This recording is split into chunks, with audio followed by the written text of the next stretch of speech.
नमस्कार दोस्तों, ग्रेटिव India YouTube channel में आपका स्वागत है। यह है फ्यूचर लर्निंग प्लेटफॉर्म। तो दोस्तों, आज का सेशन जो अपने वेरी इंपॉर्टेंट रहने वाला है, कंप्यूटर आर्किटेक्चर एंड ऑर्गेनाइजेशन से रिलेटेड वेरी इंपॉर्टेंट क्लास रहने वाली है। 8 नंबर क्लास है आज। तो very important MCQ series start करते हैं। तो कंप्यूटर आर्किटेक्चर एंड ऑर्गेनाइजेशन से रिलेटेड एमसीक्यू। तो चलो दोस्तों, सेशन को स्टार्ट करते हैं। और सबसे पहला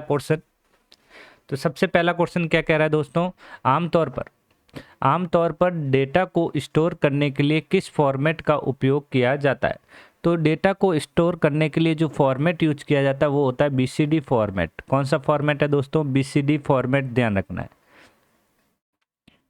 एक कंप्यूटर में डेटा को स्टोर करने के लिए कितने बिट एनकोडिंग, ध्यान रखना दोस्तों, एनकोडिंग फॉर्मेट का उपयोग किया जाता है। तो कितने बिट एनकोडिंग का? तो वो है यहाँ पे 2 बिट। कितना?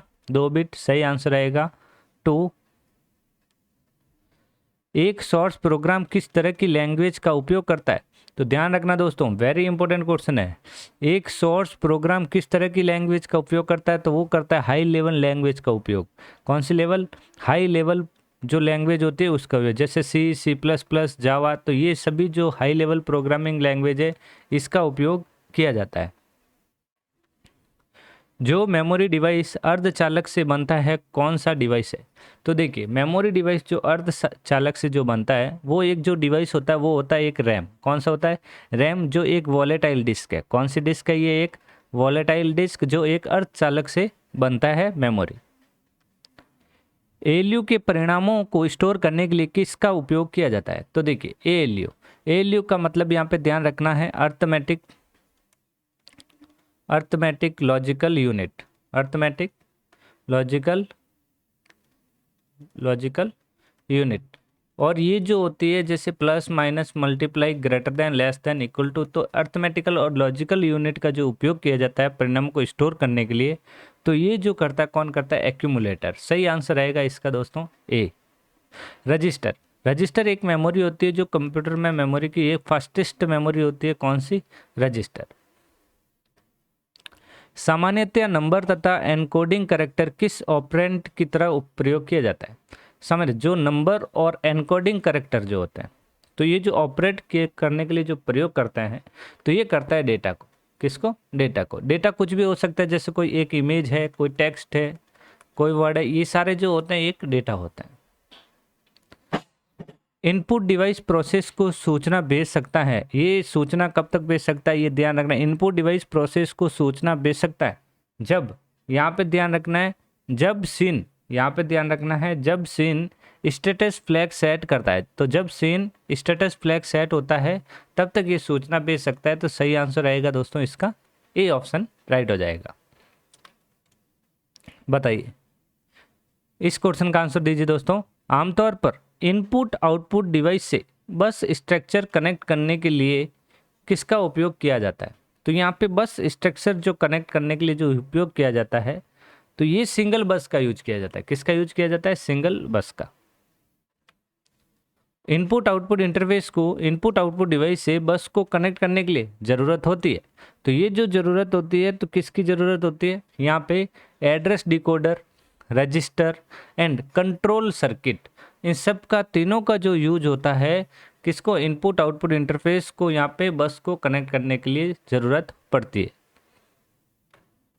10 नंबर क्वेश्चन, मेमोरी एक्सेस को कम करने के लिए सामान्यतः किस चीज़ का उपयोग किया जाता है? तो मेमोरी एक्सेस को कम करने के लिए जो उपयोग किया जाता है वो होती है यहाँ पे केस मेमोरी। तो ये जो केस होता है उसको कम किया जाता है। जैसे केस मेमोरी को कम करने के लिए यहाँ पे ये कमांड ध्यान रखना, जो टेम्प फाइल है जो बनती है वो केस है। तो ये कमांड रन में यूज किया जाता है। यहाँ पे रन कमांड ओपन करने की शॉर्टकट की ध्यान रखनी है दोस्तों, विंडो की +R। MFS स्टैंड फॉर इसकी जो फुल फॉर्म है वो क्या है, वो आपको बताना है। तो इसकी फुल फॉर्म है मेमोरी फंक्शन कंप्लीट।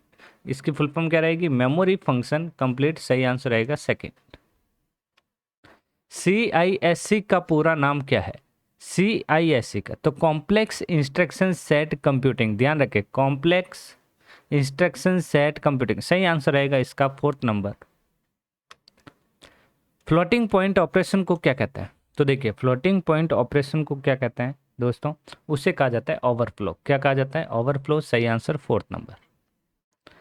पाइपलाइनिंग की एक अनोखी विशेषता क्या है? पाइपलाइनिंग की जो अनोखी जो विशेषता होती है वो कौन सी होती है दोस्तों? वो होती है RISC, reduce instruction set computer, इसकी फुल फॉर्म ध्यान रखें दोस्तों। CISC आर्किटेक्चर में कॉम्प्लेक्स इंस्ट्रक्शन का सबसे बड़ा स्टोरेज क्या है? तो सबसे जो बड़ा यहाँ पे जो स्टोरेज होता है वो होता है यहाँ पे ट्रांजिस्टर। सही आंसर रहेगा 4th नंबर। कंपाइलर का पहला लक्ष्य क्या होता है दोस्तों? तो ध्यान रखें, कई बार एग्जाम में पूछा जाता है कि कंपाइलर का जो पहला लक्ष्य क्या होता है, वो होता है करेक्टनेस। क्या होता है? करेक्टनेस। नोकल वेरिएबल को एलोकेट करने के लिए इनमें से किसका प्रयोग किया जाता है? तो नोकल वेरिएबल को जो एलोकेट करने के लिए जो उपयोग किया जाता है, तो ये किया जाता है स्टैक। किसका उपयोग किया जाता है? स्टैक का। प्रोसेस एड्रेस को साइज इनमें से किसके साइज को निर्धारित करता है? तो प्रोसेस एड्रेस जो होती है वो साइज को जो निर्धारित करता है वो वर्चुअल मेमोरी को करता है दोस्तों। सही आंसर रहेगा यहाँ पे वर्चुअल मेमोरी। वह रजिस्टर जो मैथमेटिक एंड लॉजिकल ऑपरेशन की वैल्यू को स्टोर करने के लिए प्रयोग किया जाता है, उससे क्या कहा जाता है? तो मैथमेटिक और लॉजिकल बोला है, तो यहाँ पे किसका यूज किया जाएगा? एक्यूमुलेटर का यूज किया जाएगा। सही answer 2nd number. Specific purpose storage location को क्या कहा जाता है? तो उसे कहा जाता है रजिस्टर। क्या कहा जाता है? रजिस्टर कहा जाता है दोस्तों।